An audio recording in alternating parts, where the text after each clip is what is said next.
parts of that farm. Maybe it is on that farm. The larger building that is there now that has octagonal towers was first planned in 1900, and that's when building construction happened. The Healy Asylum opened in 1892, so before the larger hospital. And the Hospice Marcotte for the elderly and St. Joseph Orphanage, which was an orphanage for girls. The Healy Asylum was the orphanage for young men, or boys, they were little, was the first establishment. And so what I did with my students was to move us up from this early period, because we were doing interviews, in part because my students need to do experiences in speaking French, and so we found native French speakers from the local community and also English speakers who wanted to talk about their relationships to the Sisters of Charity. And what I'm going to try to focus on tonight is, in fact, the Healy Asylum, which was an orphanage, but it was a very interesting kind of model for an orphanage. When I think of Catholic educational institutions or orphanages, they're usually separate, and oftentimes a Catholic school might be a boarding school, or there might even be students who are day students at the school while it's still a boarding school, and orphans are welcome. But I think that the model of care at the Healy, and this is my own interpretation, so if I am wrong, and if you know more about the sisters and about this model and other models that are very similar, please tell me. It seems to me that this is a really early form of child care, daycare, except instead of being by the day, it was by the week. There were orphans at the Healy Asylum and the St. Joseph's Orphanage, but most of the orphans, or most of the residents of those places to whom we spoke, had parents. They had at least one parent, oftentimes a mom, sometimes both parents, but they were able to stay at these asylums, is a good word, to stay at these safe and secure places during the week while their parents worked in the mills, in the shoe shops and in the textile mills and in other industries as well. So we have a really early model of a kind of child care, and I think it's not surprising, given it's the Grey Nuns, and they did what they needed to do when they needed to do it in order to serve. And so they were willing to think outside of the box in order to do this. So what I'm going to do is show you some of the clips from the interviews, and I tried to place them in the order in which I would put them into a documentary. But unfortunately, the documentary process is long because my assistant at Bates, Colin Kelly, doesn't speak French. So it takes us a while to put things together, and we haven't put in the parts that you usually see in documentaries. And we're also trying to coordinate our efforts with Annette Bork, because the sisters' voices will be an important part of this. And this will be a short documentary about the service of the sisters, but also we'll have mini documentaries on the Healy Asylum and St. Joseph's Orphanage, and so on and so forth.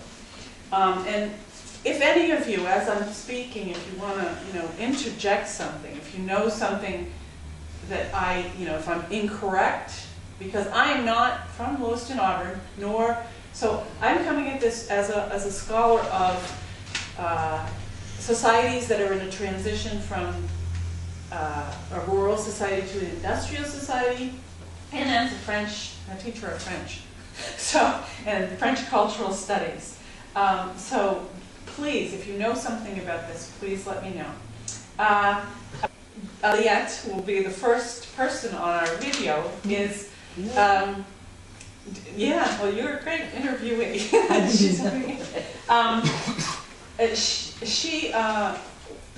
She did not live at the Healy Asylum as an orphan. No. She was a worker. She was recruited to work by the nuns. The nuns would have young women, and I believe she was around 14, 15 maybe, yeah. She lived at the Healy. She was the receptionist, and her sister Juliette did things like folding laundry and making beds and working with the younger, with the residents But she worked more closely in the rooms of the boys and that sort of thing. But it was for housekeeping and receptionist duties and that sort of thing. And Aliette's reasons for doing it, it was a kind of an internship, if you want to think about it that way. And I'll explain that in a little while. And she will be explaining in her own words on my video. So here, and forgive me because again, this is a work in progress, so this isn't going to proceed nicely, and so when I click off, it might come back on again, or the next person will start to speak, I'll have to rewind. It's a work in progress, okay? It isn't all because I don't know what I'm doing. Some of it is that. So much for that.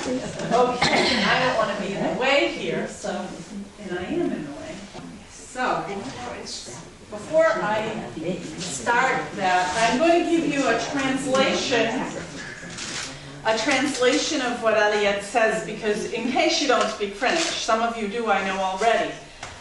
But if you, this is what goes up. If you do not speak French, I did a rough translation just to let you know what the gist of what's going on.